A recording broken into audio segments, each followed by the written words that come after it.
It's Saturday, and you know what that means. We're back with Stardom Situms and the latest news updates. And let's roll the intro.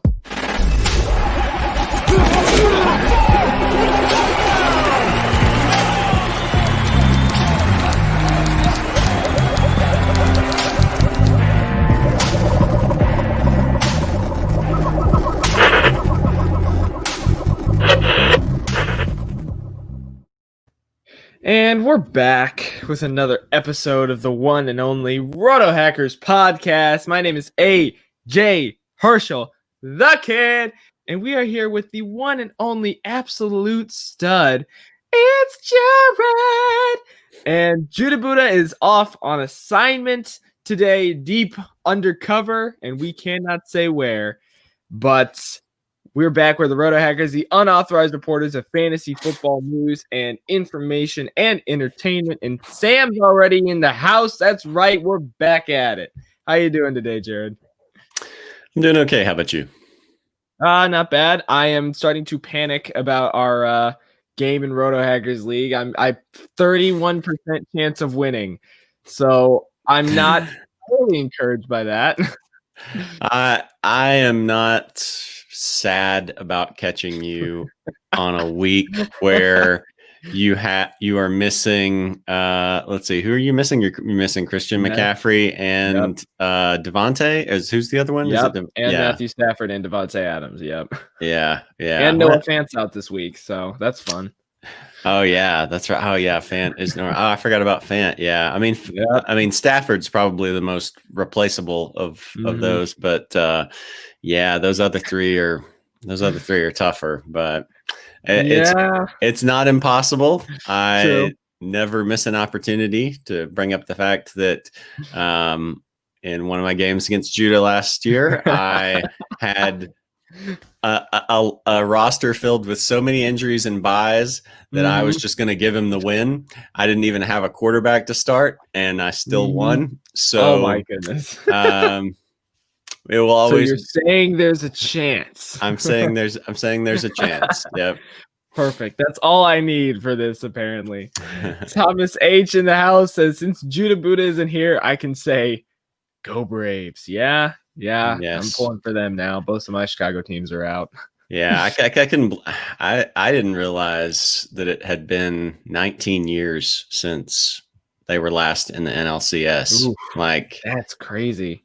Like, growing up, I was just so, those division titles, whatever they ended up with, 13 straight or something like that, you're just used to seeing them in the playoffs every year. And of course, a lot of times either, the MO was to not make it to the World Series, or if they did make it to the World Series, fall short. But, you were still used to them being there. So, yeah, it's nice to see the Braves back. And I didn't expect it after they lost Soroka. Yeah, very true. Ian Anderson he's looking very nice. Very happy about that. Math Quest and Rude Alba. Rude says, good morning. Good morning to you, sir. And Math Quest says, can Matt Ryan be confidently started after 2 unproductive weeks? Get right into questions. Yeah, he is. I was high on him and didn't take him anywhere, which, I mean, has worked out over the past 2 weeks against Chicago and Green Bay. You're probably not going to have Julio this week. They're going up against Carolina. What do you think, Jared? I think I mentioned it prior to last week's game after he had that dud against I don't remember who it was in week 3. Chicago. Let's see. Chicago in week 3, right? Yep. I've had Matt Ryan different years. And the tough thing with Matt Ryan is he'll have dud games, and they're hard to predict. Like some quarterbacks, you can kind of predict them a little bit better. Some guys like Breeze or Ben Roethlisberger over the years, where they were really good at home and less trustworthy away. But when they were home, you could pretty well, fire them up and know that they were going to give you something. Matt Ryan, and the Falcons have never, even when we had crowds, had that same kind of home field advantage. So I think it's tough. They've got this week. They've got Carolina. Carolina has not been the the most forgiving pass defense. Julio Jones is probably going to be out. So, I mean, if I have another option, I'm probably maybe trying to look to that rather than take a chance on Ryan again after 2 straight. But he could come back and have a blow up game, you know? Yeah, I think I'm not confidently starting him at this point. But I mean, there are worse quarterbacks out there to get than Ryan. I mean, if there's still Bridgewater out there against Atlanta's terrible defense, that's probably a pickup. There's probably just Ryan worries me. I'll say that much. He worries me. I think this could be a Gurley game. We all know Carolina's run defense is terrible. So I don't think you can confidently start him. But if there's only, I don't know, I'm trying to think of some Baker Mayfield out there or something like that, you might as well take your chances with Ryan, I think. Yeah, I had that dilemma in some leagues where I didn't have a stud quarterback. I had a Tom Brady or a, Matt Ryan, and I didn't really like either one of those matchups. And so for the most part, I benched both of them, and I'm rolling with Bridgewater. So yeah. Rude Alva asks, is Golden Tate a good start, or should I go get Brandon Ayuk? What do you think, Jared? The Giants are kind of a mess right now. I mean, if you need a 5 or 6 point effort, you can pretty well count on that from Golden Tate, I think. But I think Sterling Shepard is coming back. Wait, no. I'm sorry, I'm wrong on that. He's still on IR, right? Yeah, he's still on IR. Okay. So he's out for, I guess, at least one more week. The nice thing about Tate is that it's Dallas, so true. So I'm firing up Slayton everywhere I can. He's getting a little bit more, I think, in terms of targets. He's had the Chicago game in week 2 was his fewest targets. He had 6. Every other week he's had 7 or 9. I mean, if there's a week that you're going to use Golden Tate, this is the week to do it. He's still getting a solid amount of targets. I mean, 5, 7, and 6 over the last 3 weeks. Ayuk's got Miami, so that's not a terrible matchup either. I would probably go Golden Tate myself. The fact that Kittle's back now, Deebo Samuel's back now, and Ayuk's really only had 2 of the 3 weeks he's played. He's been right at like 20 receiving yards. He's gotten in double digits each of the last 2 weeks. One of them is basically from rushing yards and I think a rushing TD. But I would probably with just how easily people are throwing on that Dallas defense, it would be tough for me to sit my Giants. This is definitely the week to play your Giants receivers. Yeah, I think I'm in agreement with this. And the funny thing is to me is that Brandon Ayuk still has no receiving touchdowns, but he has 2 rushing touchdowns, which, I mean, I'm still trying to sort all that out. But I think you're right. If Giants are going to score points, this is going to be the 1 week they do, because it sure isn't going to be any time after that. The one thing that worries me about the Giants is they put up 9 points in back-to-back weeks, but granted, that's against the 49ers and the Rams, so you're not going to have any time under that pass rush. Dallas is still a mess on defense. We saw the Browns put up 49 on them last week. Yeah, Golden Tate, I mean, it's definitely a risk, but yeah, they've got to score on someone, right? The Giants have got to score on Dallas. I think you might as well take the risk with Golden Tate here. Yeah. Ray Gibson, good to see you, asks, David Johnson and Will Fuller worth starting this week at Jacksonville? I say absolutely, but what do you think, Jared?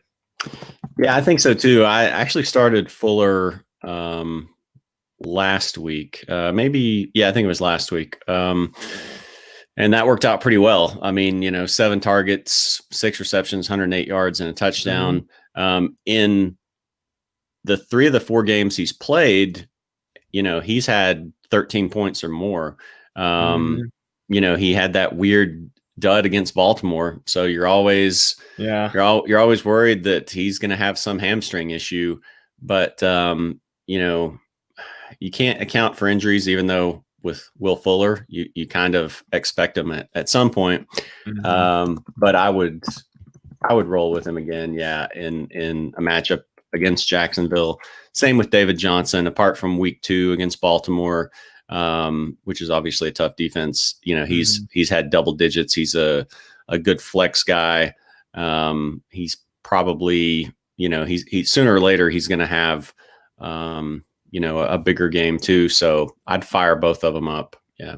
Yeah. And they're coming off of, firing Bill O'Brien. So maybe they'll play with more enthusiasm and energy, because apparently really no one liked that guy. JJ Watt. I saw where JJ Watt had posted to Instagram, basically, didn't say anything with it, but just a photo of the sun beaming down on the stadium. So you can figure out the implications from that it just felt like a brighter day for him, at least. So I would fire up, depends on your options. Unless you're in a 8-team league with a ton of studs, I would fire up Fuller and David Johnson. Yeah, same. David Johnson has been eerily consistent this year, with the exception of, like you said, the one game against Baltimore. Even against Pittsburgh, he still was able to salvage 12. So I like him against the Jacksonville team that just let Joe Mixon just run all over them. And while I don't think the Texans are going to be giving the ball to David Johnson that much, they've really been kind of pacing his carries. Will Fuller isn't a bad play either. Now, the Jaguars are such an enigma to me, because I don't understand how a team that held Derrick Henry to 80 yards can then 2 weeks later let Joe Mixon rush for 150. So I don't know what kind of defense they are. But I like David Johnson against a Jaguars defense that hasn't been great this year. And Will Fuller, like you said, eerily consistent. I think the 1 week he put up 0, I think he was on the sideline getting his leg stretched out the entire game. So there's his injury already. He's past his first injury, so now he's just got to make it the rest of the season. I think they're both good starts against the Jacksonville defense that's at best mediocre right now. Yeah. Steven Drake's good to see us, says, should flex Justin Jackson, Michael Gallup, or Jonnu Smith full PPR? That's a tough one. That is a tough one. Well, part of the danger here is, in some ways, Jonnu's been the most consistent. But he's got that Tuesday night game. And the Titans, I guess, had no positive tests today. I don't think they had any yesterday. So they're going back to their facility, and just kind of fingers crossed that they get in their game against the Bills. And then I guess you also have the benefit of Gallup, Justin Jackson playing tomorrow night. Monday night. So, if you wanted to try to wait on Jonnu, then you could at least wait through Monday night and just hope that there's no positive tests that come back on Tuesday, because if something happened on Monday, you could plug Justin Jackson in. That might be what I do. I think if you're trying to play it safe, would be go that route and plan on trying to play Jonnu. The Titans haven't played in a while. I think it's probably going to be sort of a Derrick Henry and Jonnu game. I would probably, if it looks like you're going to be in a pretty close competition, if you're chasing points, you could always go with Gallup and just, hope that he has a blow up game. But 3 out of 4 games, Michael Gallup's had 5 catches that have led to, 5 targets that have led to 2 or 3 catches, 50 something yards or less. He's really only been serviceable for fantasy in that one game against Seattle. So he's a boomer bust player. He's basically turned into sort of a Hollywood Brown type. And, with having safer options, unless you're chasing points and you need to gamble on a big blow up game, I would probably plan on plugging Jonnu in, waiting to see what happens over the next couple of days. If there, are no positive tests, roll with him. But if something does happen by Monday, you could always stick in Justin Jackson. Yeah, Jackson and Kelly, I'm not entirely sure what to think about them right now, but you guys know I haven't been high on Gallup. I think it's going to be impossible to predict what games he's going to blow up in and what ones he's not. And I like consistency. Now, Jonnu Smith, Titans, it's putting me in a tough position in a couple of my leagues just in case the Titans don't play. But I think I'm with you on this. Gallup, I don't trust him enough. Jackson, you can at least hope that he maybe snipes a touchdown from Kelly on Monday night. So I'm with Jared on this one. Wait till Monday to see what the Titans game is looking like. So Jared, actually on that topic though, is it worth waiting till Tuesday to try to figure out what's going to happen with the Titans game? If you've got people like maybe even Devontae Freeman or David Johnson, do you start them in the risks that the Titans don't play? What's your strategy right now with that? I mean, for me, it depends on how big the drop off, or how big I think the drop off is between, the Bills player or the Titans player that are going. And if I have, any option going Monday that can be a backup, because it gets riskier when you've got 2 days in between, because then you've got potentially 2 days where there could be a positive test come back. So it really just kind of depends. But if it's someone like Josh Allen or Stephon Diggs or Derrick Henry, I'm, leaning towards playing them and just, hoping and maybe having some sort of backup option for Monday night. Like in the leagues where I have Josh Allen, a lot of them you can pick up Justin Herbert. So that if something happens all the way up to Monday, you can throw Herbert in there. True. And then you're just gambling that nothing happens on Tuesday. Kind of the same thing with Derrick Henry or something like that. Some leagues where Justin Jackson's available or something like that. So for guys like that, I'm tending to try to hold out on playing them. Someone like AJ Brown, who might come back this week, but we don't know that for sure. Even if the game's played, we don't know he's going to be back. We don't know if he's going to be on a snap count. We don't know how rusty he's going to be. So for someone like him, or, if you're flexing a Cole Beasley or something like that, I would go ahead and try to, just find a replacement and not, not gamble on that. But for the more elite players, it's tough to hold them out and then watch them play Tuesday and go off for points that could have, won you the game. So what do you think? I think I'm with you on that. I get a little bit worried on tighter situations. Like, do I start someone like Tannehill or not in deeper leagues? Especially, I think the quarterback position is probably the most concerning there.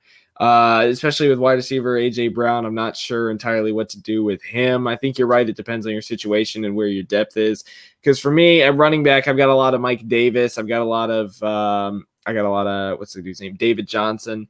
So with them, I can feel at least a little more comfortable maybe putting Henry in my flex instead of actually in the running back position. I think that's the other thing. Maybe just in case, stick a couple in your flex just in case they don't play. If something does happen on Monday, that's what happened to me last week with Devontae Adams, and I got screwed over and had to get Russell Gage. That's the danger. So I would say if you've got a dangerous player, maybe put him in your flex spot. So that in case something goes wrong, you can pick someone else up on Monday or Tuesday night. Yeah, that's a good idea.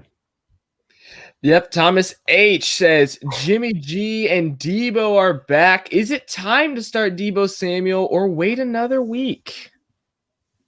You want to go first on this one? Sure. I'm starting Garoppolo against Jared, so we'll see how well that goes. But for Debo Samuel, he's expected to play. He was back against Philly. He did start in that game, and I think that this could be a big game where he kind of pops off. He's got the Dolphins. So we all know how that's going to go. The 49ers have their starting quarterback back under center. I think depending on what your other wide receivers are, he's a decent flex play this week in 10-team probably. 12-team especially. If you're playing multiple flex, I think he's an absolute stardom, I think. What do you think, Jared? Yeah, I mean, I think it kind of depends on, the size of your league and the rest of your roster.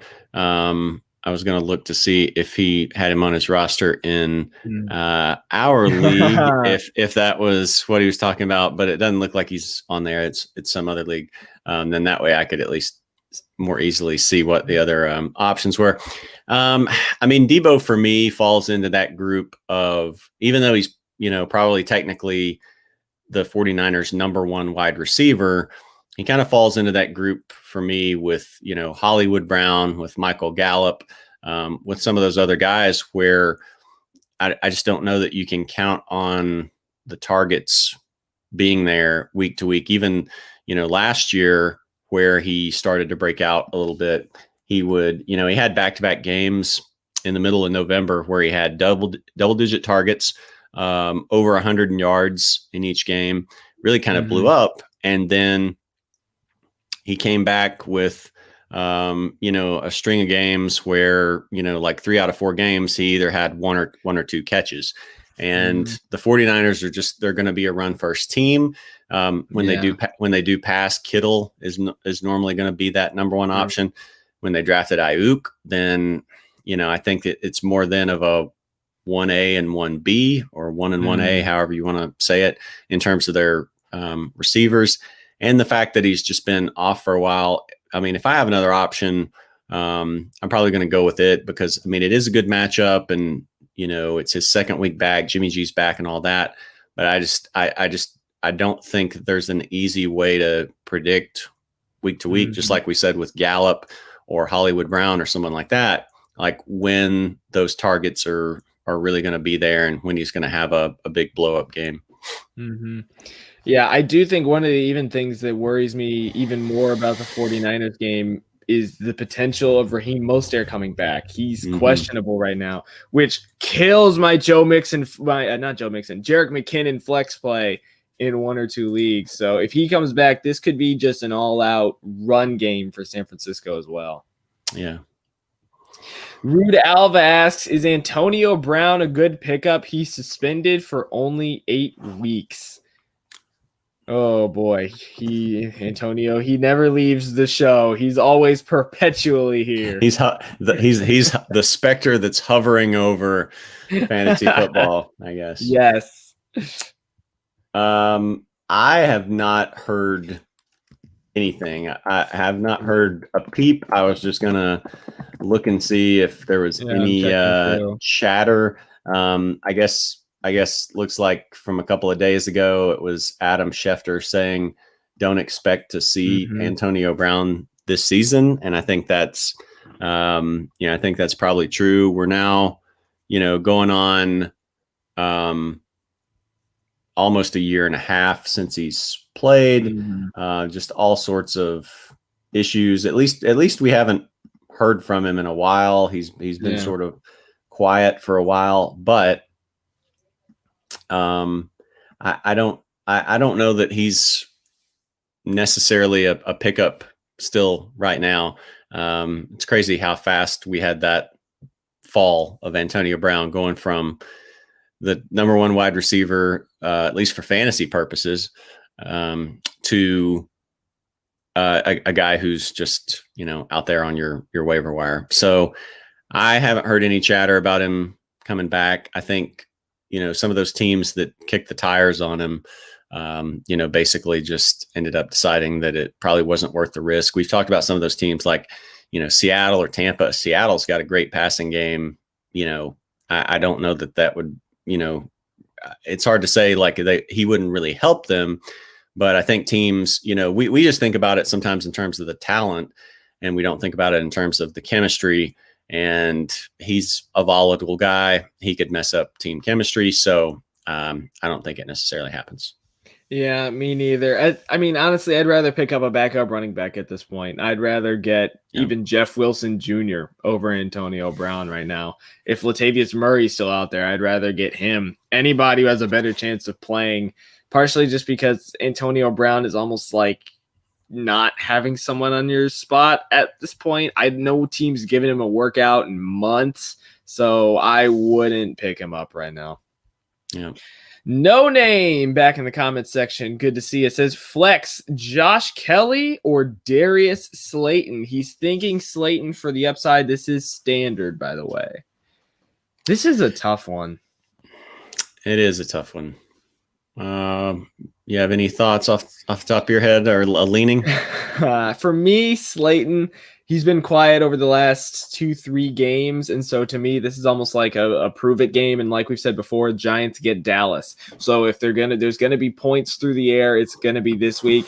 Josh Kelly, I'm worried about him, to be honest. Him and Justin Jackson. As soon as Eckler went down, I feel like everyone's like, oh, right now it's a Kelly game. And I'm like, you guys do realize he's fumbled in back-to-back games. So Kelly, I mean, I think he's got good talent, but he can't hang on to the ball. I don't know how much Justin Jackson's going to take away from him.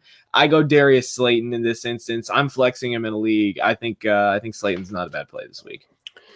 Yeah, I agree. I think Kelly can potentially like he's got a chance for after this week a really good little run. After this week, they get the Jets, they get the Dolphins, they get the Jaguars, and then the Raiders before the bye week. And Austin Eckler went to IR, so he's going to miss at least 2 of those 3 games in that great little stretch. But this week is not an easy opponent. He's fumbled in back-to-back weeks, like AJ said.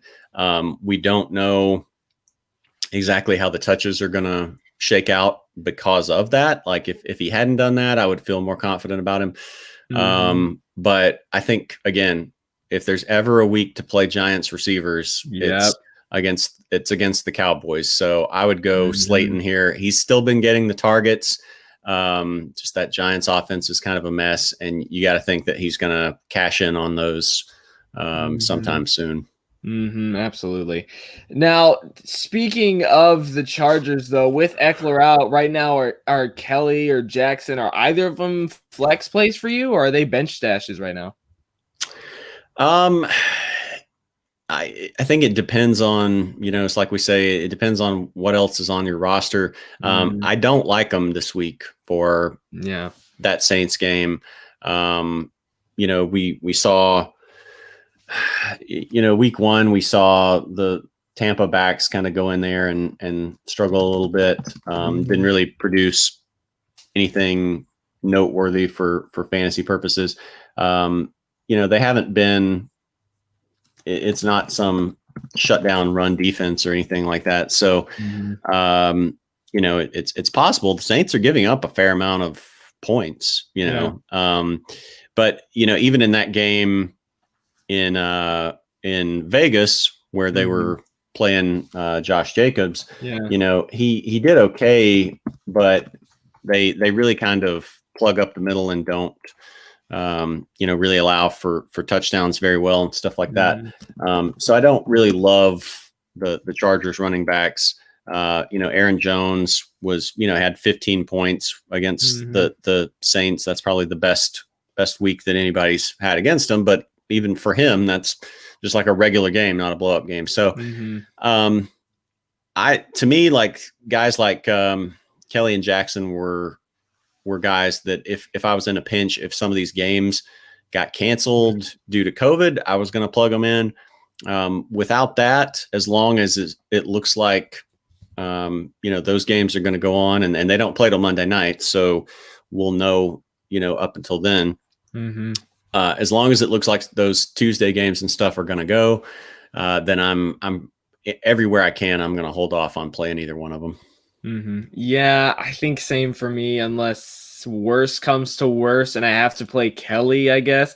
And you know this, I've loved Justin Jackson ever since he came out of college. I really, really liked him, but Kelly's kind of usurped the role.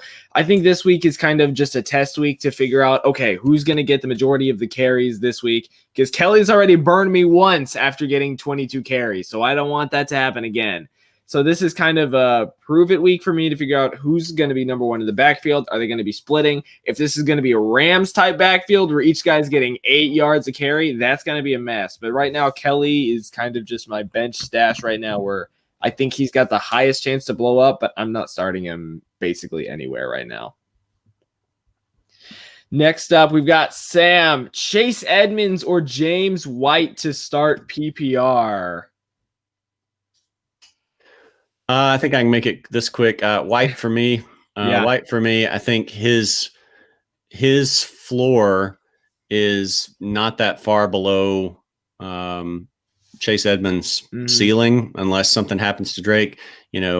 White you can usually count on to get you close to double-digit points, and Edmonds is turning in basically either about 2 or 3 points or a dozen if he gets a touchdown. So for me, I mean, I'm going White for the floor. Mm-hmm.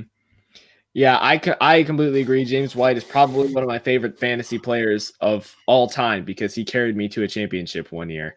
I really like James White. First game back, he put up, I think, 16 in PPR, and Brian Hoyer is going to be starting another week because Cam Newton still has COVID. So that, to me, is just a recipe for James White getting another 13 points.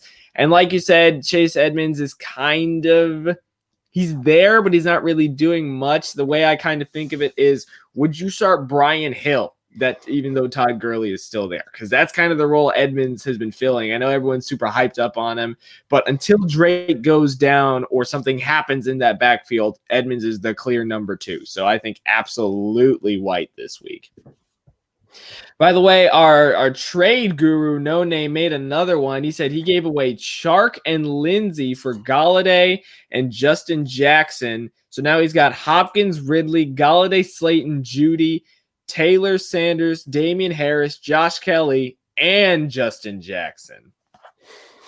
I like that deal. I like that deal. I think Galladay is going to be more consistent. Justin Jackson may be borderline useless when Austin Eckler comes back, but there's a nice little stretch of games where he depending on his role, he can give you a boost for a few weeks. Lindsey, I'm afraid Lindsey may be one of those guys that it's hard to really cut him. It's hard to really drop him if he's getting half the share in Denver. But with so many injuries in that offense and sharing with Melvin Gordon, I don't know how much upside he really has unless Gordon gets hurt. So I like that trade. Yeah, I think so too. Galladay, I feel like, is only going to get better as the year goes on. I think Stafford is going to too. Having Hopkins, Ridley, and Galladay as your flex is frightening to say. If Taylor gets back up to number 1 status again, Miles Sanders starts being a little more consistent because right now he's the only bright spot in that Philadelphia Eagles offense. I think you're pretty much set. And imagine Kelly ends up becoming the second coming of Melvin Gordon and becomes the 1B to Eckler's 1A. Then that's very, very solid. And Sam puts it well.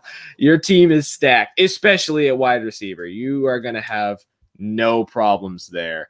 We'll catch you later, Sam. Have a good day. We'll see you later. No Name, you're very, very welcome. Jonathan Buster says this is by far the best show we've ever done.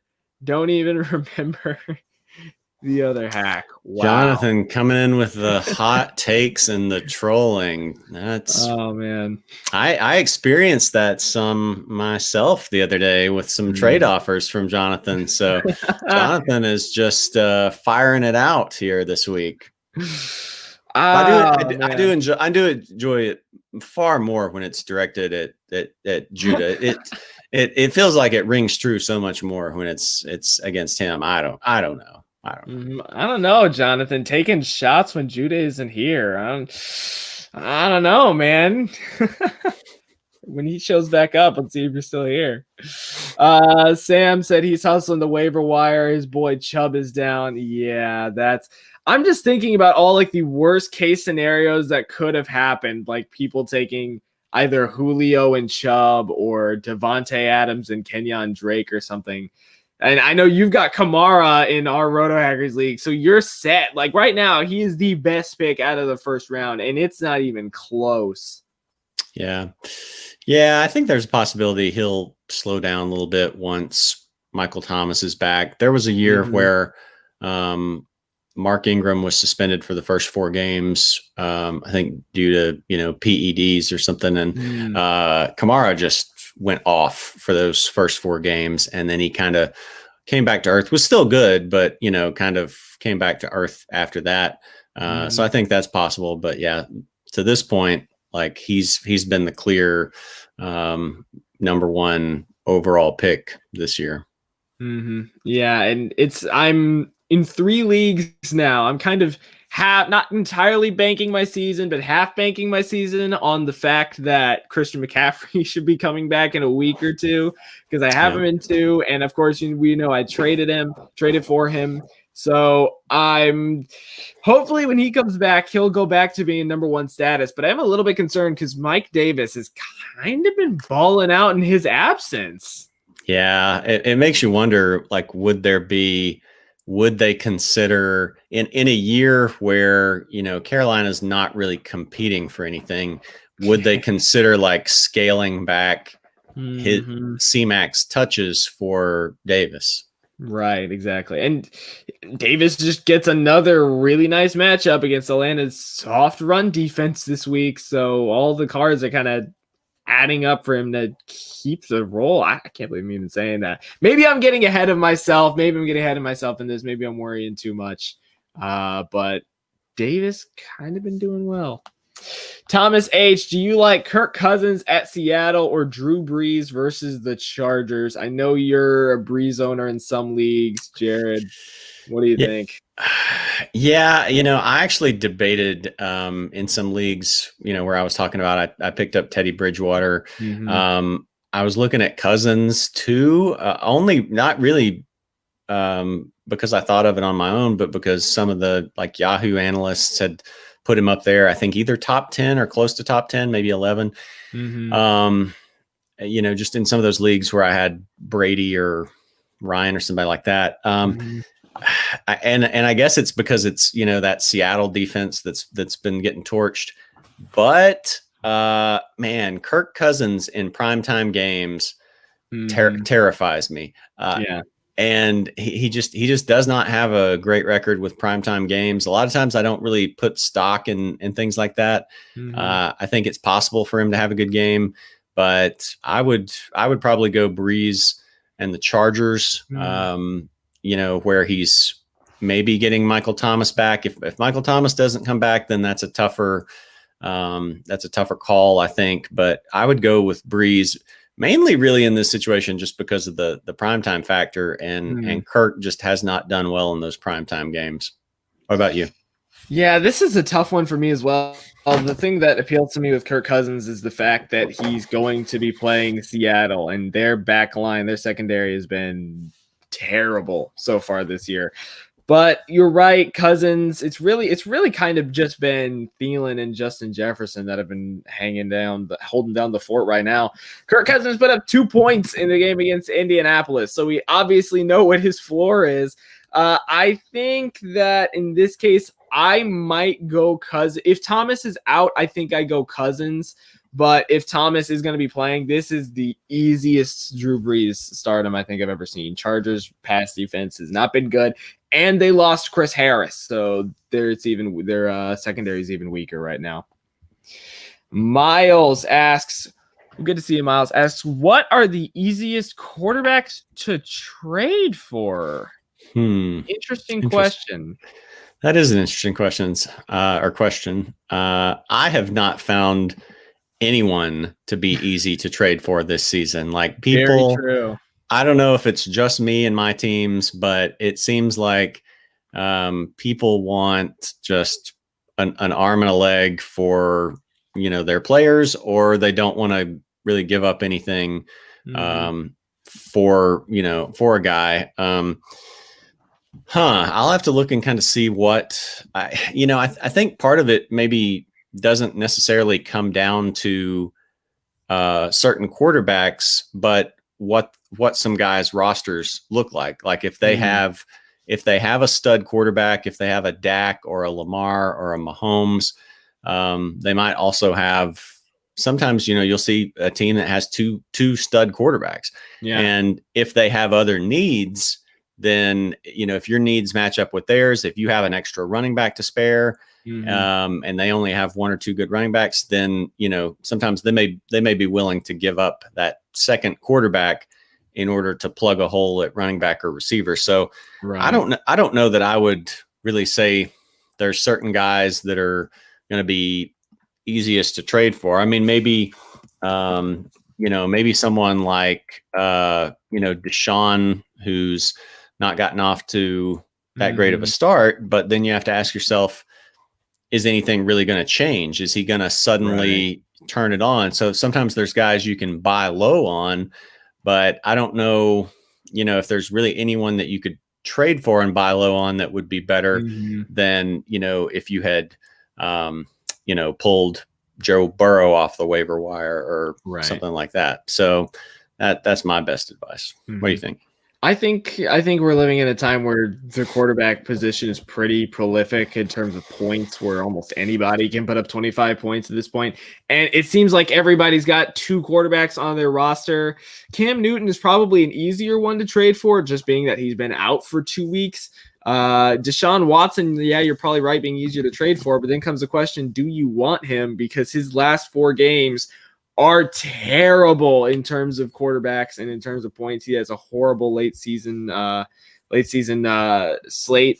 And then you kind of got to ask, who are people not going to trade? No one's going to trade Wilson. No one's going to trade Allen. No one's going to trade Murray, etc. I don't really know if there's enough quarterbacks out there that people are going to want to trade. Maybe you could try to get a Brady if you're feeling that. Maybe a Matthew Stafford or Joe Burrow if you're a believer in the Bengals passing offense, or Kenny Galladay. But I don't know if there's really any sneaky picks, I guess I could say, that quarterbacks should be trading for. I think quarterbacks are a weird trade section for me. And No Name also said he lost Saquon this year as well, which I was looking back at one of my older drafts, and I'm like, half the people in the first round have missed games to start the year. Saquon's gone, McCaffrey's gone, Henry's missed games because of the COVID outbreak and might miss another one. Michael Thomas has been injured, and if Nick Chubb was taken to the first round, he's been out for multiple weeks. Oh my goodness. Yeah, but basically like about 40, I think I texted this maybe to you and Judah both. Like at this point, out of like the guys that were typically drafted in the top 25 or so, basically about 40% of them have already missed multiple games, or they just got hurt last week and they're going to be missing multiple games. So, 40% or so is a rough number. Mm-hmm. Claudio Jenkins, good to see you, man. He asked Clyde Edwards-Helaire, Jonathan Taylor, Joe Mixon, James Robinson, full PPR, choose 3. This is what we call a nice problem to have. It is. I think I can give mine pretty quick. For me, it's CEH and Robinson as the clear top 2. I don't really love Taylor or Mixon's matchups. Mixon in Baltimore, Taylor against a surprisingly pretty good Cleveland team. I would go, I guess, Taylor, just because the offensive line for the Bengals has had so much trouble at times, and the Ravens have held down some pretty good backs. So Taylor would be my third, CEH and Robinson would be the other top 2. Yeah, I think Helaire is the easiest start out of this one. James Robinson is looking like the pickup of the year so far. Him and Chark are kind of carrying that Jaguars offense. And yeah, I don't I hate playing people against Baltimore. I really, really do. Unless you're the Kansas City Chiefs, I hate playing people against Baltimore. Their run defense is crazy, crazy good. Jonathan Taylor, I think, has a better chance to snipe a touchdown than Mixon does having a chance to snipe a touchdown. I think if anything, the Bengals are going to get behind early, and Burrow's going to have to throw it a bunch. So I think if any points are going to go anywhere in Cincinnati, I think it's going to end up being T. Higgins and Tyler Boyd. So that does beg the question, though. Do you start, Jared, are you starting any Bengals against Baltimore right now? And, of course, team situation and all of that matters, but would you consider Boyd, Higgins, anybody a nice flex play this week? Even Burrow, he's been putting up nice points, but he's playing one of the toughest defenses in the league. I think I've got a couple leagues where I'm going to start Boyd. I'd have to be a little more desperate to start Higgins at this point. I'm kind of afraid we may get some games where, old AJ Green kind of creeps back in for a week or two and gets more targets. But if you've got Boyd, he's probably been one of your best performing receivers to this point. So it's tougher to bench him. So he's the one that I would have the most confidence in. Yeah, I think I agree with that, even though I might be having to start Higgins in my game against you. So I hope we're wrong. Hissy, thank you so much for tuning in. Pick 2 running backs, Derrick Henry, Mike Davis, and James Robinson. Another good problem to have. Yes. Whew. Man, what do you think, Jared? We got some good matchups with David and Robinson and an absolute stud in Derrick Henry. Yeah, I think I would have to go with Robinson. He's been just so good to this point. And Houston, I don't think is a daunting matchup or anything like that. And then it gets tough because Mike Davis has done so well without Christian McCaffrey there. If you'd have told me, I would be saying like, oh, should you start Mike Davis over Derrick Henry? I would have said you were probably crazy.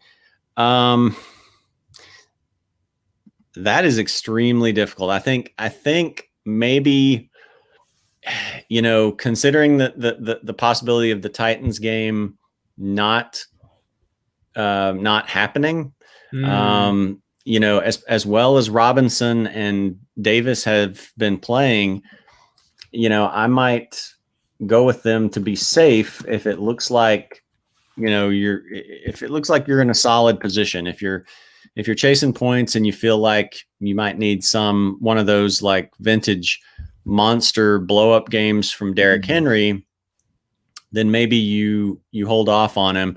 But, the Titans worry me a little bit, having basically, they haven't been able to practice for a week and a half or so. Yeah. And the Bills' run defense is not as good as I thought it was going to be. Henderson did really well against them. So there's plenty of opportunity there for Henry. But the fact that it plays on Tuesday and the fact that they've been off for so long makes it a little bit riskier to start him. So I think actually the other two are maybe the safer plays, unless you feel like you need that blow up, to gamble on a blow up game from Henry. What do you think? Yeah, I've said this multiple times. I'm a guy who doesn't like taking risks and playing fantasy football. Robinson is one of the safest bets in the league. He's going up against Houston Texan run defense that isn't great. They just gave up a whole bunch of points to Dalvin Cook. James Robinson's an absolute stardom at this point. Mike Davis, I love the guy, man. He's been getting passes in the back. He's been getting catches out of the backfield, 8, 9, and 6 targets in consecutive weeks. He's getting the carries. I think Davis, especially if this is PPR especially, then Mike Davis, I think, is definitely a stardom because he's going to be getting you an extra 5, 6 points, depending on how much Teddy Bridgewater throws out of the backfield. I love Derrick Henry. You and I we've always been huge fans of Derrick Henry over the past 2 years. But like I said, I'm not a risk taker. I think Davis and Robinson. And if you can stick Derrick Henry in your flex, maybe that's not that bad of a choice either. Ray Gibson asked, do you think A.J. Brown is going to cut into Jonnu Smith's targets? I don't. I don't think it's going to make a huge difference. AJ Brown's not a target monster. He's been more of a big play receiver. It might matter a little bit. I mean, it's not like it's probably not going to help Jonnu. It's maybe just a push. I don't think there will be a significant drop off with it. What do you think? Significant? I don't think so. And target share to Jonnu, honestly, the targets have kind of come and go, it seems like, with Tennessee. And Jonnu's kind of gotten a consistent, 6.5 targets I think he's gotten so far in the year. It's just weird because I don't know how to feel about the Titans because they had a bye week in week 4. So I think it might cut in a little bit because I think that's just natural. But I think more than anything, A.J. Brown's targets are going to cut into Corey Davis's targets instead of Jonnu's because the tight end position, unless there's another tight end where you're in a Buck situation where you have at best Gronk, Howard, and Brait, and whoever the other dude was that was catching passes when Tampa was playing Chicago last time, I think tight end targets typically are pretty stable. So I don't think that's going to be that much of a problem. Hissy, you're welcome. Thanks for tuning in. You got any questions? Let us know. Any more questions? Let us know. Math Quest, how will Jamison Crowder fare with Joe Flacco under center? Boy. Yeah, that's a little bit worrisome for me because I've picked up Crowder in a couple of spots. And Flacco tends to be more of the hold the ball or wind up for a bigger pass play. I don't know, honestly. I mean, I think I have the leagues where I have Jamison are either ones where I definitely wouldn't be starting him unless there was an injury. Like I've got 2 clear-cut number 1 wide receivers that have that, more potential to go off for 20 plus points, or it's a league where he's the best number 2 I've got and I have to start him regardless. So for me, it hasn't really posed that much of a question. I might take a little wait and see if I had another option with him. Or another option to put in there in front of him, because I don't know, how different it's going to be from Darnold to Flacco. Yeah, man, Flacco's back. That's so weird to say. I don't like the Jets. I've said this a bunch of times. I never took Le'Veon this year. I don't have any other Jets players, I don't think, on any of my teams. I think Crowder might be able to do okay because there's really no one else to throw to in the entire offense. So if anything else, he's probably going to get a couple garbage time catches. They're playing in Arizona this week. I think it might do okay. I think that's just the whole thing with the Jets in general. Now, Crowder's had two nice point games, especially in PPR. I think he probably hovers around the 14-point mark, maybe with Flacco if he catches a touchdown pass. I think PPR is obviously a little bit better than standard. I think he'll be fine. That's about it. I think he'll be fine. Thomas H., what does Kyle Allen starting mean for Terry McLaurin going up against Jalen Ramsey and Antonio Gibson? What do you think, Jared? The football team has a very tough matchup this week against another football team. They do. Yeah. I would say that I would have said prior to the season that they're probably like going from Haskins to Kyle Allen's probably not going to be a downgrade for McLaurin. Although you look at the targets and the catches he's gotten, the targets have been 7, 10, 8, 14 last week, and he still ended up with 10 catches for 118 yards against the Ravens. It really is hard to say because, Kyle Allen still fed DJ Moore last year. He was responsible for just peppering him with targets. So I still think that it probably shouldn't be a drop off, but they've been so successful, and McLaurin has had so many good games that I feel like he's due for a down game sooner or later. And I don't know if that'll be necessarily due to Kyle Allen or due to the matchup or just because it's time for one. So I don't think it makes a huge difference other than the fact that, he's probably going to have a down game coming up sometime soon.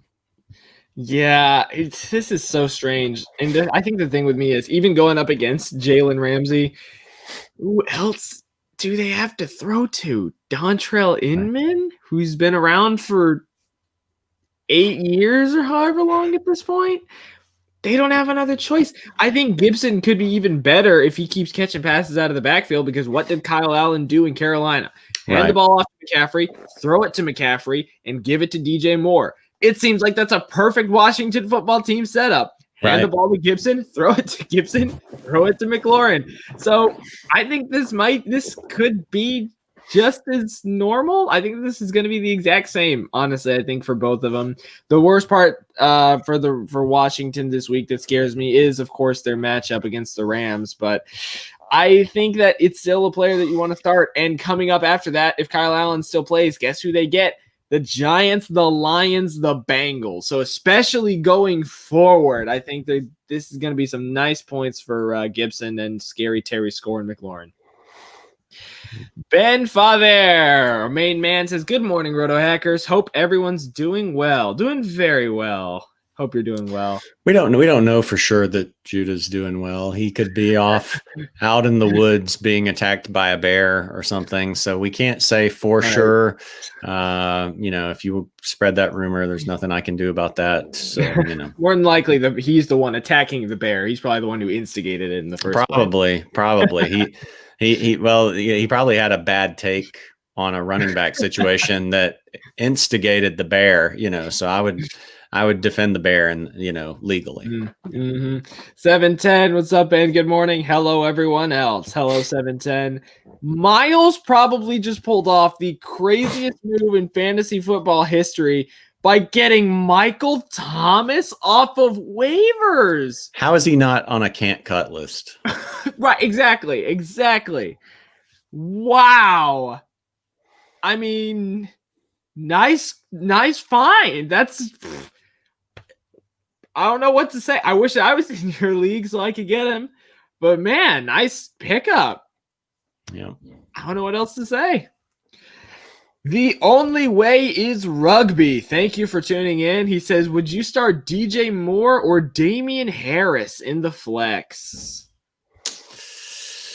That's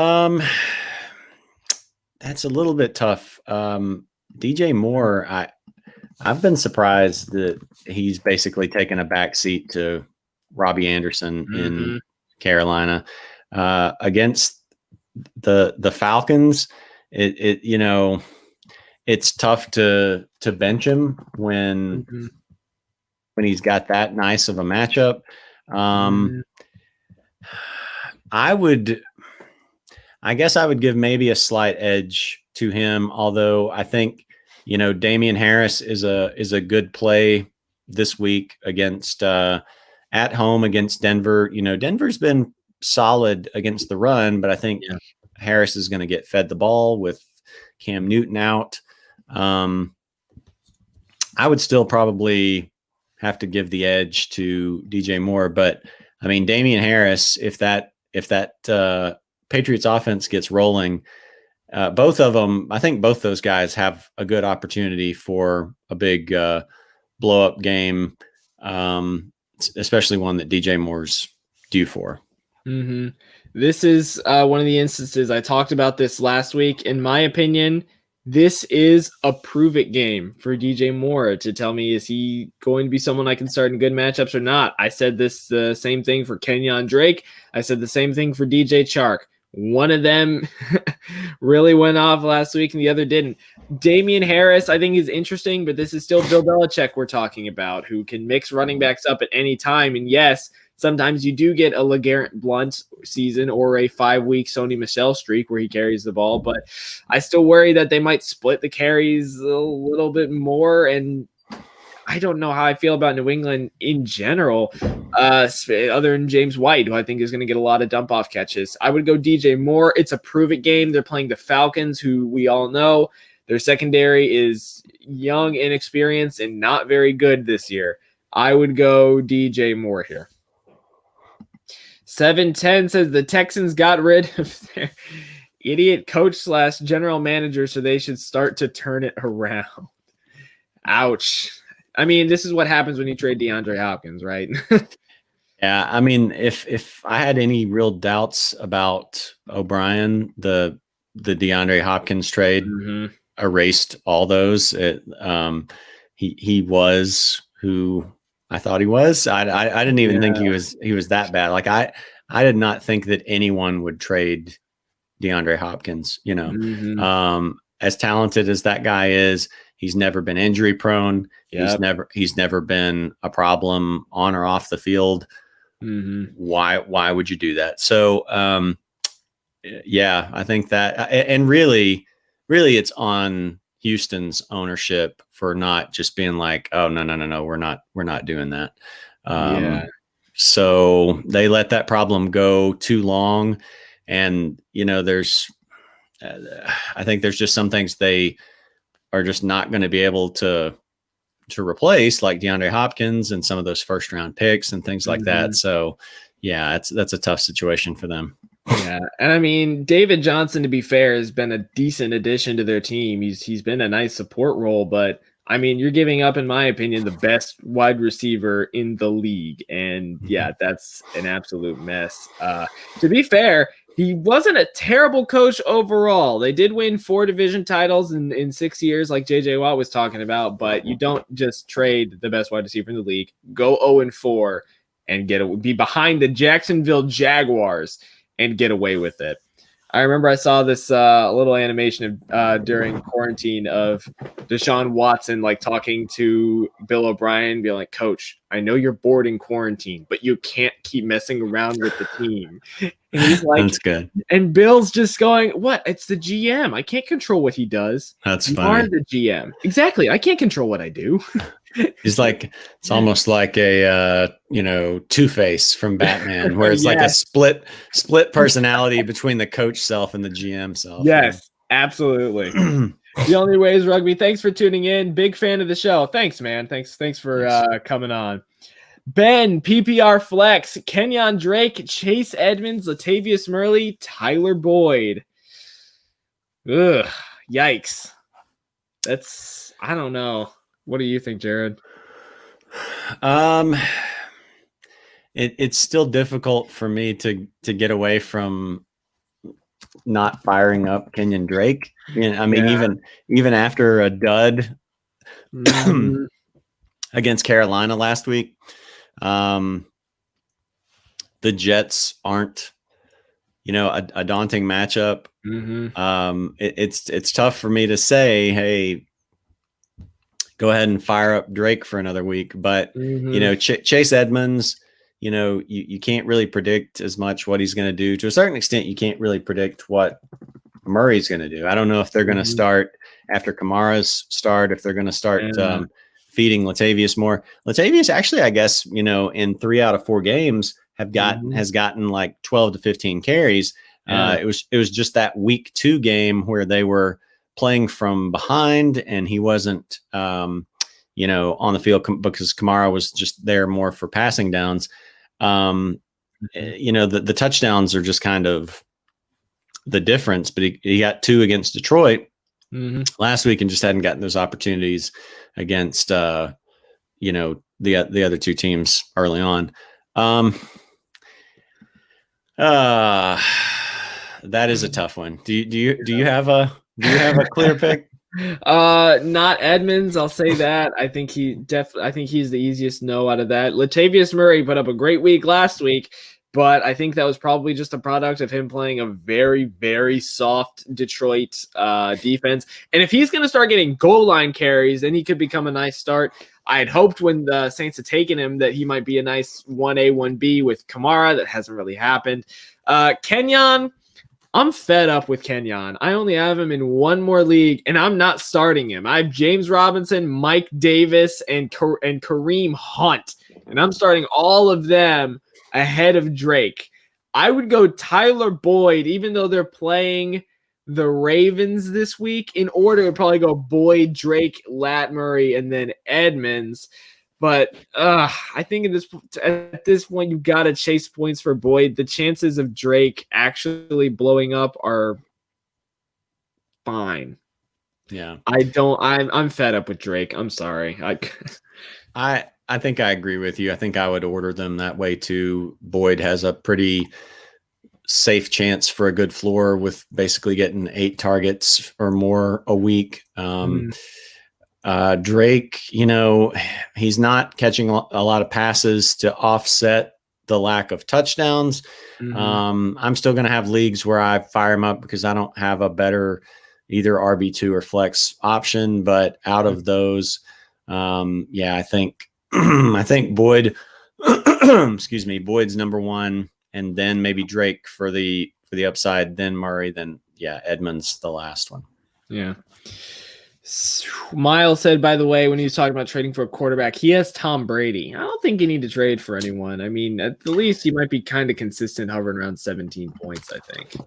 Yeah, I like Brady on the season. I didn't really want to start him this week. You look at 3 of his 5 games, he's been at, 22 plus points, 23 and 33. And when you get to the fantasy playoffs, he has Atlanta and he has Detroit, and those are pretty appealing matchups. So, his schedule coming up is not terribly daunting either. I like Brady on the season. I think it doesn't hurt, of course, to have a second guy that you can rotate in based on some matchups. But for the season, once hopefully they've got a healthy Godwin and a healthy Mike Evans, and some of those other pieces, I think he can have some big games for you as long as he remembers what down it is. Yeah, I noticed Ryan N hasn't showed up yet to talk about that Bears-Bucks game, but yeah, I think Brady's got a safe floor for the most part, especially when Godwin comes back. I think it'll be even better. I think maybe if Bridgewater's available, maybe grab him. He gets Atlanta twice. He's not a bad play. Sometimes I think at that point you just play the matchup. If Brady's got a really bad one, and I mean, even if he does, he's not that bad of a player to have. I mean, this is the comeback king we're talking about here. So, yeah, I think you're all right with Brady. 710. Hey guys, I got a question. A trade was made and it wasn't me. Was this an error? Not sure if I accidentally made the offer or accepted it in my sleep. Don't hate it. So maybe sleep trading or something. I don't know. Yeah, I saw that it's in our league. It was he traded Stephon Diggs for Evans and Tanyan, which I think is actually a pretty apparently if he didn't do it, maybe someone did it. But either way, I think it's a solid deal for him. I mean, Evans and Diggs are just basically have been interchangeable to this point. And then, Tanyan, man, he's looking like the tight end steal of the year. I don't know. We'll have to ask. I don't know if it shows. I guess it shows in there maybe like who accepted it and who offered it. Let's see if I can look back into my email, because I think they order it a certain way. Really? In terms of like, in the email, like how, let's see. I'm just looking through here to see if I could find where it was accepted. But I mean, I don't know how that would have happened without someone on his account, either proposing it or accepting it. In a Yahoo league, I pocket dropped a player in basketball, Jamal Murray, unfortunately, which it ended up working out fine because the season got messed up, and so they just refunded everybody's money. Anyway, that's just a little side story about how pocket transactions can happen. Because otherwise, I don't know. Well, I guess we do need to check. Like Judah Buddha is the commissioner of the league. I guess we do probably need to make sure that he doesn't have some sort of power to go into teams. Like it'll get really suspicious if like all of a sudden I see next week that I'm trading him Alvin Kamara for like Will Disley or something, So, but otherwise, I don't know how that would have happened without you just either pocket accepting it or something. Yeah. Seth Skoniez, good to see you again. I have Carson, Drake, Jonathan Taylor, Miles Sanders, Raheem Mostert, and Joe Mixon as my running backs. Pick 3. Once again, great problem to have. Oh my goodness. I think I might take this one first if you don't mind. I think Carson, absolutely. This week, he's been so consistent with Seattle so far out of the backfield. If Raheem Mostert is healthy and 100%, I think he's an absolute stardom because he's going against Miami and they are a mess. Drake, I don't think so. Mixon going up against Baltimore. So then it really comes down between Taylor and Sanders for me this week. And like Jonathan Taylor, he's kind of not been great in the last few weeks, but the Eagles are going up against Pittsburgh, and I don't really like that matchup. So for me, I think it's Carson, Taylor, and Raheem Mostert if he's 100%. And this is PPR, by the way, Jared, just to let you know. Oh, okay. Yeah. I think you did all the work for me there because that's basically what I was going to say too. So I guess if Mostert is out, then I would still order those guys the same way you did. So then it would be, Carson, Mostert, Taylor, Sanders. So then if Mostert is out, then I guess I would pivot to Sanders. I think, I don't know. I'm afraid there may not be a huge gap between Sanders and Mixon just because of the way that Eagles offense is going. But Pittsburgh, they have been shown they can kind of be, run on a little bit this year. So I would still, lean to Sanders over Mixon. Yeah. Let's see. Where are we here? All right. Ben Father. Thanks, guys. You're very welcome, Ben. Patel Neha. I hope I am pronouncing your name correctly. I'm sorry if I'm not. Gibson or Kelly, Crowder or Jefferson? PPR. Thanks. This is pretty easy for me, but what do you think, Jared? I would go with, it's a little bit tougher for me, and I could probably make a case for Gibson or Jefferson. Jefferson, you can't really count on the volume still, though, with him being so young, but it's, against Seattle. That's potentially a high scoring game. Antonio Gibson's been pretty reliable with a pretty safe floor, and I tend to go with running backs. Let me see I'll let you answer while I look up to see like what the Rams have done against running backs so far. All right. I think for running back, for me, I think I go Gibson here. He's just been very, very safe. He's got Kyle Allen, who dumps off the ball a lot, throwing to him now. I think that's definitely the easiest one. Gibson over Kelly. Crowder over Jefferson is a little bit tougher for me. Oh, sorry. I misread that question. I skipped over Crowder. Okay. I skipped over Crowder and thought that it was a 3-question about flex. But anyway, go ahead. Gotcha. But yeah, on running back, I agree. Gibson over Kelly. Yeah, with Crowder and Jefferson, that's interesting because Crowder's going to have Flacco throwing to him. So PPR wise, that might work out. Justin Jefferson, though, he's playing Seattle, and we all know that their pass defense is not great. So I don't normally chase points, but Justin Jefferson might be a person I'm willing to take a risk on this week, especially under the chance that the Jets just absolutely collapse this week and do nothing. In this case, I think Gibson, and I might chase points with Justin Jefferson. I'm going to be honest.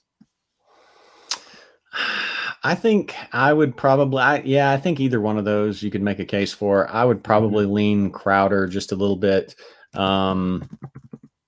I don't know. The targets are hard to predict for Jefferson. Still, he's really only had that one game, where he had 9 targets. First 2 weeks were 3 apiece. Last week was 5, and he had 103 yards off of that. But I think with a rookie, it's tough to predict those. And I talked earlier about Kirk Cousin in prime time. So I would go Crowder, but I can just as easily see the argument for Jefferson. Doodle Banger got a big question for us. Thanks for joining the show. Do I do Russell Wilson, Tyreek, and Jonathan Taylor for Dalvin Cook, Deshaun Watson, and DJ Moore? His other wide receivers are Godwin, Kupp, McLaurin, and Amari Cooper, and this is PPR. So I think he's giving up Russell, Tyreek, and Taylor for Dalvin, Deshaun, and DJ, I think, in this case. That's what it sounds like to me. Yeah. I do not like whichever way this trade is going. I would want to keep Wilson, Tyreek, and Taylor. Obviously Dalvin Cook's doing well. You've got the possibility of a Deshaun Watson and DJ Moore bounce back, but that's kind of hard to predict. Russell Wilson, I think, is going to keep balling out the rest of the year. Tyreek, I think, is the rest of the year. And with Jonathan Taylor, kind of similar to either Watson or Moore, you've got an opportunity for him to get better as the year goes along. Dalvin Cook, I've talked about before. I mean, he's off to a great start. I mean, but he's a little bit injury prone. So I like the Wilson, Tyreek, Taylor combo better than the other. Yeah, I think the biggest thing for me is that you're taking you're probably getting an upgrade from Taylor to Dalvin, downgrading from Russell to Deshaun, and then I think it's a big downgrade from Tyreek to DJ, because Tyreek's probably going to be pretty consistent the rest of the year. DJ Moore is going to be off and on throughout the entire season, especially when McCaffrey comes back.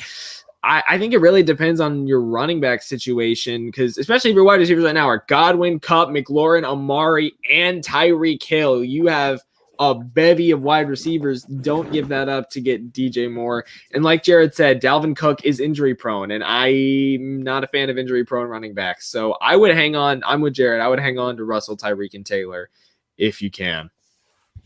710, just wanted to know what happened before I complained about the trade. Sometimes gnat bugs land on the screen and click stuff on touchscreen. That's weird. I hope that trade works out for you then. I don't know what to say about that. Yeah, no idea. I guess we need Slanting Chubb to tell us whether or not he proposed it and it was accepted, or if it was proposed to him. Like if he proposed it and it was accepted, I think that's easy to explain away, because somehow a pocket click or something like that, or maybe it was the middle of the night and 710 saw trade offers and was clicking to reject or something and accidentally click. I don't know.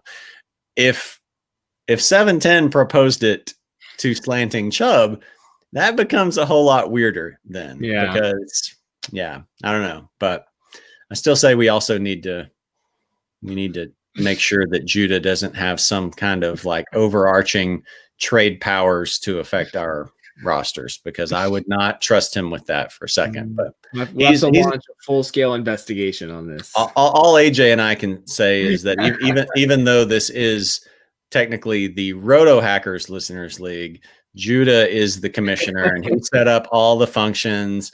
So that's all I can tell you for right now.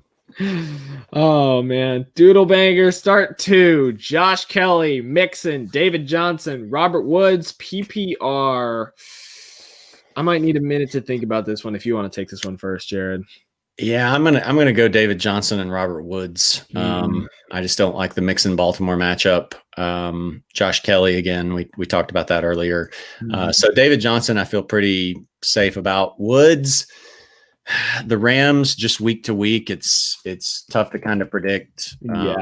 Who's gonna get what in their offense. Because Woods has had a pretty steady diet of targets. But 2 of those 3 weeks, the yardage has been really low in terms of receiving. I mean, week 2, he had 14 yards on 2 receptions, and week 4, he had 36.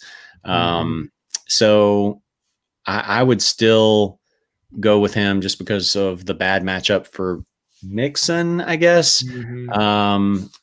Because Mixon is, Mixon's had a 5.6 game, a 7.5 game, and those weren't even, terribly daunting matchups. So if you're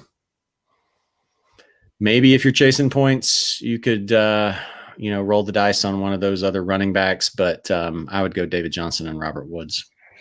Yeah, Kelly's the biggest risk here. Wouldn't go with that. Joe Mixon playing Baltimore, wouldn't go with that. So then it just comes down to Johnson and Woods for me by process of elimination. I think David Johnson is the best matchup out of all these guys. Woods does worry me. The Rams are a very, very weird team so far this year. But it's just my distrust, my worry about Kelly and how he's going to be splitting time, and Mixon's tough matchup that makes me go Johnson. And I mean, Woods typically is a PPR monster. He hasn't really been so far, but he's got to break out eventually. I think this could be a good week where he gets back into his normal 10+ point form. William Hanby, thanks for joining the show. Asked, should I trade Justin Jefferson and Josh Kelly for Antonio Gibson and Michael Gallup? Half PPR, Jared. I probably would do that deal. I mean, mainly to get Gibson over Josh Kelly for the season, and I think Gibson's role is not gonna, shrink. I kind of like him, for most of the season. Kelly has a good little stretch, like I said, coming up for a few games. So if it's a situation where you find yourself in a 1-3 hole or something like that, it might be worth holding on to him and Jefferson, because I think Jefferson, even though the volume may be a little shaky there at times, he may actually be easier to predict it for than Michael Gallup. Yeah. And that little stretch that Kelly's going to have could help bring you back. But if you're 2-2, 3-1, something like that, then I think for the season, it probably makes more sense to, have someone who's the clear starting running back for a team, because it's just so hard to get your hands on those guys. And I think, Gibson's role is probably only going to grow. This is an interesting one because I trust Gibson over Kelly for the rest of the season, but Gibson has some really, really bad matchups late in the season. He gets Pittsburgh, San Francisco, and Seattle for the first round of the playoffs in week 15. And Michael Gallup, like I've said, I'm not the biggest fan of Michael Gallup this year. Justin Jefferson's the definite number 2. Problem with Kelly is that Eckler will come back eventually, and he'll probably slide back into his normal role. I think it just depends on where your needs are. If your wide receivers are pretty good and you need a better running back, I would do the trade, because I think you would need Gibson in that scenario. If your wide receivers are pretty set and you need a running back, yeah. If you're good at running back, but wide receiver is hurting, I think you're downgrading from Jefferson to Gallup right now. So I think it depends. Know what you're strongest at. If it's running back, don't do it. If you need running backs, then I would do the trade and grab Gibson. Cademan Bauer's giving us a load of comments over here. He says, should I give away Chris Carson for Amari Cooper? I mean, I think that's fair. Yeah. I think that's fair. I think it depends on, what you need, what the rest of your running back and receiver situation looks like. It's always tougher for me to trade, a running back away for a receiver, because there's just more of a premium on running backs. But if you've got some other good running backs and you need a receiver, then, the volume, Amari seems to have finally developed into a consistent receiver this year. So I think that really just depends on your need. Yeah, I agree with that because Cooper's been getting all the targets and catches in the world right now from Dak. If you're loaded at running, if this could be like a beneficial swap, like, hey, you need a running back, I need a stud wide receiver, that could be a good trade there. Yeah, I think it just depends on your situation. Also, if it's PPR or not. If it's not PPR, then maybe ask for a little bit more because a lot of Cooper's points are coming from his catches. But if this is a PPR league and he's getting an extra 12 points a game, yeah, I think this is a pretty fair trade. We will finish. I know you got a non-fantasy question for us, Cademan, but we're just going to get to this fantasy-related one real quick from our guy Seth. Justin Jefferson, Gordon, 3 or CD for flex PPR. I'm going to go CD because I just I don't really love running back matchups against the Patriots and can't really, I don't know the volume for Justin Jefferson. CD for me. Yeah, CD is honestly really just completely taken away the number 2 role from Gallup at this point. They're playing the Giants. If Dak Prescott's going to be throwing it 50 times a game, I think I'd go CD here, even though Jefferson is very enticing with that nice matchup. Also, 710 adding to the little mystery to the fire.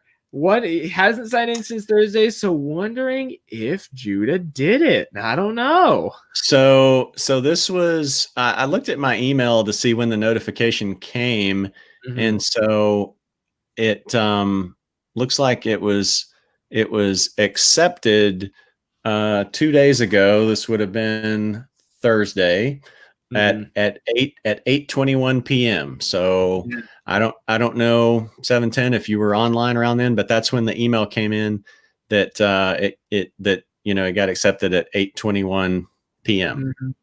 So I don't know. The plot thickens. Also, William, related to the Jefferson, Kelly for Gibson and Gallup trade, he says he has Henry and Mixon. His wide receivers are Devontae Adams on his bench right now, Will Fuller, Scary Terry, Jefferson, and AJ Brown. So knowing that, what do you think, Jared, about Jefferson and Kelly for Gibson and Gallup? Let's see. I mean, for the season, I think it doesn't hurt to have Gibson. Yeah, I think so too, especially because I'm looking at this and Mixon could be up or down depending on his schedule. Yeah, I think I might do that trade to get Gibson here. 710. Yeah, I'd do the trade in that case, especially if you've got Devontae Adams coming back later. 710, does it say who accepted whom? I don't think so. I think it just says trading away. Yeah, this one just says the trade offer proposed in RotoHackers Listeners League has been accepted. So I think the mystery will continue until we get input from Judah Buddha. But I'm not saying this is some sort of manufactured plot line in order to create mystery around the show and get more listeners. Maybe that's it. No, I'm just kidding. I really have no idea. 710. That is bizarre. I don't. There's nothing I can tell you. We have no control over the commissioner tools of the league. We can't see any of that stuff. That's all Judah. So he's going to have to be the one to answer for what happened. And even if it wasn't his fault, I am more than willing to get on board with you to say that it was. I think this is a solid deal for you. I mean, unless you were just really attached to Diggs, I think this could be a good deal for you. But I mean, I would if I didn't think I had accepted it or something, I'd also be like, what just happened? So yeah, I do think if you check your email, it should say on the email where it's like it should say either the team accepted your trade offer or you accepted the offer. So that should be able to tell you whatever notification you got from your email. Yeah. If you got it set up to receive emails, you should be able to see whether or not you or him were the one that proposed it or accepted it. But I don't think like the rest of us don't get an email that. Yeah. And he said he wanted Tanyan, so he's got a feeling it'll work out. Yeah, should be good for you. We might finish up with this one here. I have no idea. JB11 Week 711 603 Port Credit SS with the Toronto Maple Leafs profile picture. Very nice. Who should I start in my flex? T. Higgins, Joshua Kelly, or Olamide Zacchaeus, who still has the coolest name in football. He does. That is a pretty cool name. Yeah, that's a tough one. I assume that's probably a deeper league, maybe. Mm-hmm. Yeah, I would love to punt this question to you for a second, but so I'll say Kelly because I think he's probably going to split. I think he's just the easiest one to predict the volume for unless he fumbles again. T. Higgins, it's a tough matchup, and I'm still not convinced that he might not, slide back to being like the third option in that offense on a week here and there. Olamide, he's probably going to be starting for Julio. But I don't really know how those targets are going to shake out either. Was that a 1 week fluke? I think I'm trying to get away from, there being an injured player and then me thinking, okay, this guy is going to go off, and then plugging in a Keelan Cole for DJ Chark only to get like 6.5 points or something. I'm trying to get away from that myself. It's really hard to predict. So I would go Kelly because I think there's more guaranteed volume. That would be it for me. I think if you're chasing points, you might want to go Higgins here just on the off chance he gets a touchdown, but safest pick is definitely Kelly here. I think he's definitely the number one over Justin Jackson right now, even though there's a chance Jackson usurps that role. Olamide, I mean, he got the most targets, but like you said, Jared, I don't know if that's a fluke. Ridley's going to be 100%. He's back. He's going to be healthy this week. He fully back in practice. And I mean, Russell Gage, I don't know if that was just a 1 week thing or not. So maybe a heavy run game. Like you said before, it may be a heavy Todd Gurley game. So they may not be throwing the ball as much. Very true. Very true. Also, Cademan says, AJ, congrats on your Bears. Thank you very much. I don't know how we did it. And Jared, let's finish with this. Not related to fantasy football, but in your opinion, what three teams have the best chance to start 10-0? He says Seahawks, Chiefs, and Packers. What do you think, Jared? Yeah, I mean, it's hard to go against the Chiefs. I was just looking through the list to see who some of the other, unbeaten teams were. I would have to look at the schedule. Yeah, exactly. Yeah, because we got a limited amount. So if you don't go with those, then you got to go with someone like the Bills or the Titans. I feel better. The Bills have had some close games. I agree. Yeah. I agree with Cademan on that. Yeah, I think so too. Seahawks and Packers and Chiefs. I mean, they're just right now all the Super Bowl front runners anyway right now. And I mean, who's left? Bills, like you said, close games. They have tough matchups later. They get the Chiefs. Titans can be on and off. Steelers, they're a little bit untested. They're going to have to play the Ravens later. They've had kind of an easy schedule to start the season. So I think I'm with you on that one too. And I think that's going to wrap us up. Jared, do you have anything else you want to finish us off with for this week? I don't. I got to run. All right. Good luck. Good luck, everybody. And not only with your games, but with solving any mysteries of mysterious trades. I'm now deeply curious about this. So, it's going to be an interesting rest of the week because we're going to, as of now, looks like we're going to have games up through Tuesday. So have we ever had an NFL game on Tuesday? When was the last time we had a Tuesday game? So it's really just going to be like, and that's also going to delay results for another. So we'll go in, to our podcast Tuesday night, not knowing some winners and stuff. So yeah, it's going to be a different week. Yep. And that's going to wrap us up. Thank you everybody for tuning in. We had a lot of new people in the comment section today. Thanks so much everybody for checking us out. Thanks everybody who's been here before. Wait, say it again. Sorry. I said, come back and see us again. Become a regular, viewer, listener, like and subscribe. We like those people. We like everybody, but we might like people who subscribe like just like a little bit more. So we're live Tuesday nights, typically 9, 8 Central, and then Saturday mornings, typically around the 10:45, 11 Central. So hope to see you guys later this week. Have a good fantasy week, everybody. We'll see you next time. Peace.